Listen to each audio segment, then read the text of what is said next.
My name is Balthazar. I am what many would call the oversoul or the higher self of the author of the Spark educational series, which is available on YouTube channel at a Spark Primer. The voice narratives of this video, as well as those of the Spark educational series, are computer-generated for discretion and production quality and clarity.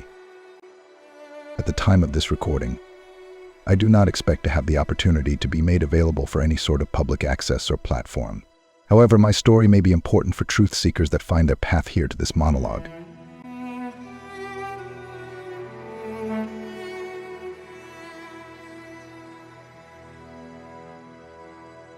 It is my intention to share my story, my perspective, and my remembrance regarding this reality construct. I do not claim to hold absolute truth. In fact, a primary factor of my conclusions based upon my honest trust is that there is no such thing here. Absolute truth cannot reside within the dualistic perverse copy of a particle construct in which we are currently and actively engaged. If you are reading or watching this, then you are within the reality construct of which I speak.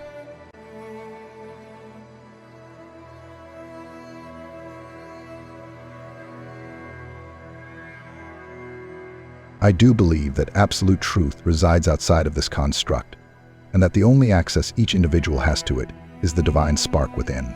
Therefore, I can only speak to my remembrance and my path as I attempt to follow the divine spark within me. You must do the same. My path is my own, as your path is your own. My mission here is to help bring remembrance to those who need it, so that they can find their path to return home to absolute truth. I have laid those concepts and principles out in the Spark series of this channel. It is not for sale and is liberally given upon request to all those that find their path here.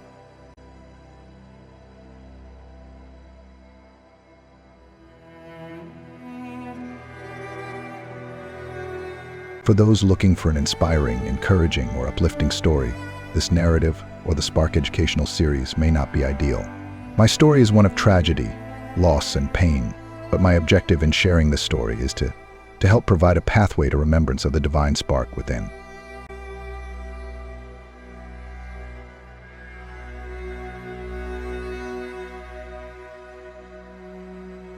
So here is a synopsis of my story. I will endeavor to make it as short and concise as possible, and will omit some global events that are covered in the Spark series.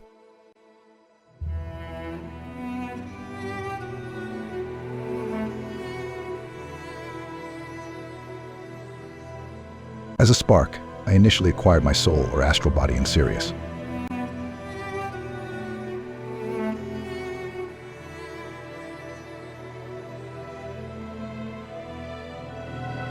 In Sirius, we were beginning to explore the elements of what are now considered the higher dimensions. We created light particle construct bodies with the elements found on the astral plane. These bodies are immortal. They do not age or degrade, however. As with any construct, they can be damaged, manipulated, or modified. As Sparks, we could put them on or take them off, like what is now defined as an avatar, so to speak. We would do this so that we could have a more engaging experience with whatever dimension or elements we were working with or exploring.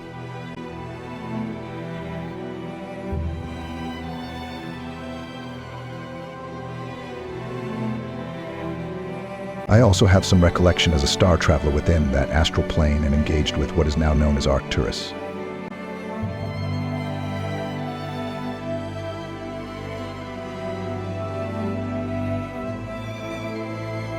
Sirius was the first to venture to Gaia and established a construct conduit system there. My primary role was that of the Rishi, who assisted with the script planning for the incarnation experience of souls desiring interaction with the Gaia construct.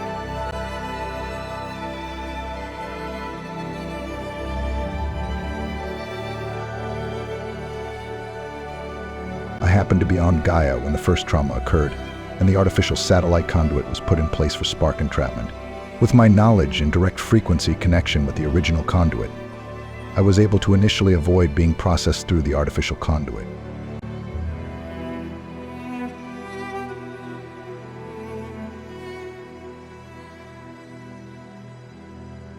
There were other Syrians that were also able to avoid the initial incursion, and with the remnants of the original conduit system, we attempted to help bring some order and education to the affected Sparks, who had been bound to Gaia elemental constructs with no remembrance of who they were.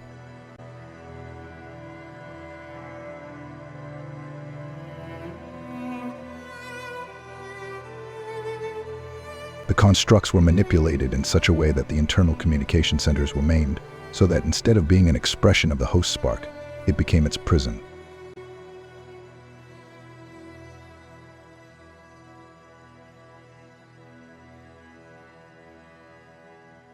The only way I can convey the horror of this is if you can imagine a loved one who has survived an accident but is no longer able to use their body. They are a vegetable unable to express themselves or even take care of themselves.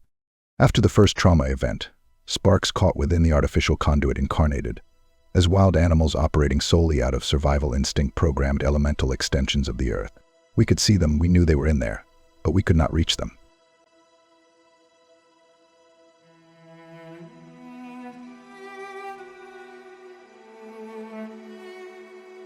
If this pain is something you have experienced, or if this pain resonates with you, I am so sorry, as I would wish for no one to experience or remember this.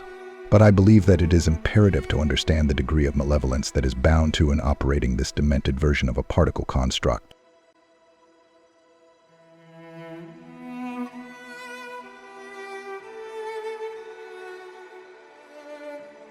While I would like to confirm the standard belief that this would have occurred between 50,000 to 100,000 years ago, it has been much longer than that.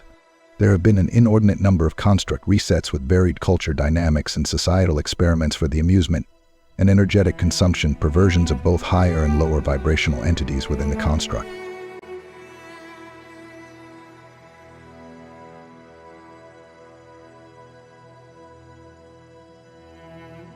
Those of us who could retain memory and longevity utilizing what remained of the Syrian conduit system tried to educate the best we could by embedding as much information into ritualized education. However, interdimensional watchers were put in place to manipulate the education systems into forms of controlled religion and to ensure that the generational DNA of the chosen spark containers remained thwarted. What is known as human has not evolved into a higher state, but has been on a programmatic de-evolution to ensure containment.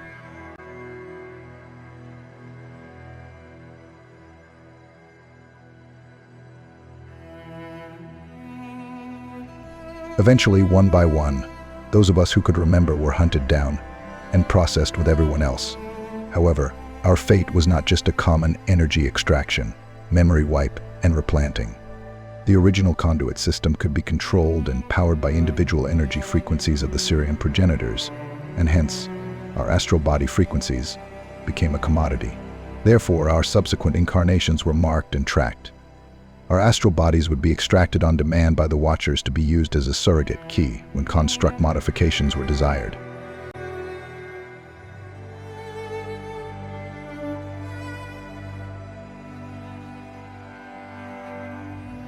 As progenitors, we did as much as we could to help retain and preserve memory and utilize the old conduits to hide as much truth as we could for ourselves and others. At one point, there were some compromises made believing that negotiations could be made in good faith, which was motivated by desperation and an underestimation of the degree of malevolence of the false light gods. However, I can only speak for myself.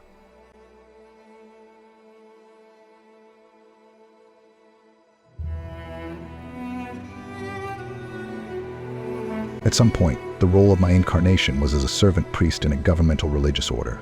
I had a child who became extremely ill, and while it seemed that I could heal others in my role, I could do nothing to relieve or save my child from a brutally painful long-term terminal illness. I was told by a false light god that if I would use my gifts to help make this world a better place, that my child would be spared.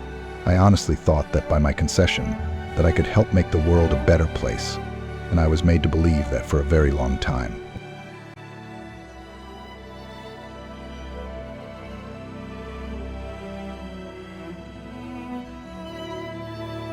It is believed that, with my concession, the false light gods were able to attach a port of infiltration into my astral body, which gave them the ability to cause me to believe whatever they wanted me to believe, and if necessary, coerce me to do whatever they desired. They used my astral body as a false light spirit guide to influence souls, in accepting and planning life script incarnations under the pretense and deception that the eternal soul body must evolve to achieve ascension, thereby perpetuating the illusion of soul-body identity and further blocking the remembrance of the divine spark within.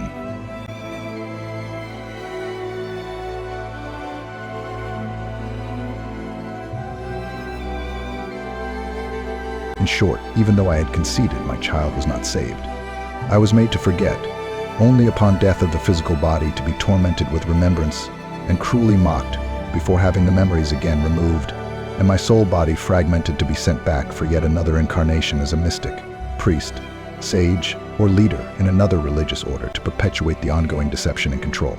While I wholeheartedly believed that I was helping souls to find God, I was perpetually deceived and an unintentional agent of the demiurge.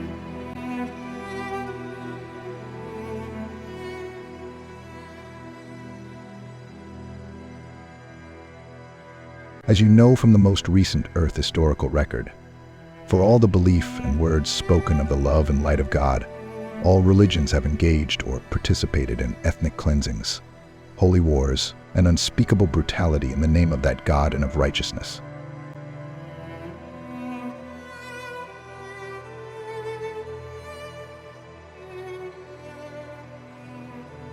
As many have, I believe, the false light programs that have been downloaded into my physical and astral minds. We have been used to create demons to play out the love and war programs which feed our captors. We have slaughtered the infidels, witches and dragons, only to find out, after physical death, of our atrocities, and then coerced to return to this false reality in order to right the wrongs we have committed. By our continued acceptance of the deceptions presented, we have continuously fed the parasites and the degraded copy of a particle construct that we have been made to believe is reality.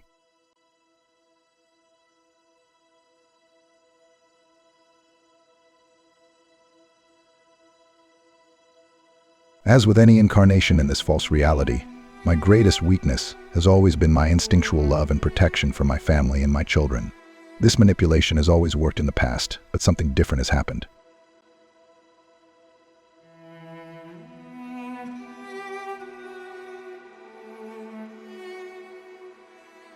I have now remembered what was thought to be permanently erased. Persistent and ongoing efforts of star seeds and cosmic consciousness have been breaking through to this false copy of a particle construct realm. Somehow, I have been able to retain the sanity of the physical mind as I waken to the remembrance of the feedings of my astral soul energies by the masked false light gods.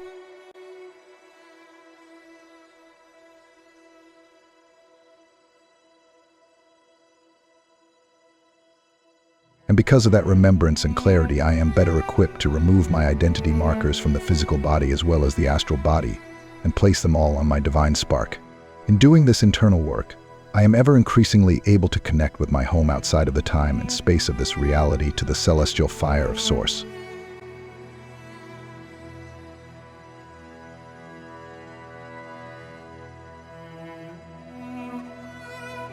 I have made the determination that as long as I am here, I will use the receptors of this physical and astral body to amplify the energies that bring remembrance for all those that seek the truth of their divine spark.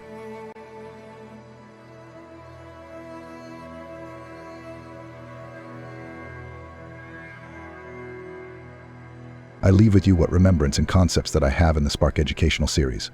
May you find your path and return home to absolute truth. If I can leave nothing else, I will leave this. Despite all of the pain, confusion, suffering, and insanity that surrounds us here in this construct, the celestial fire is still the source of all things, and you are part of that source. There is a plan in motion for liberation, and a great return to the celestial fire. If you dare to take the most perilous journey into the deepest and darkest places within, you will find your home and true identity in your divine spark. My name is Balthazar, defector from the demiurge.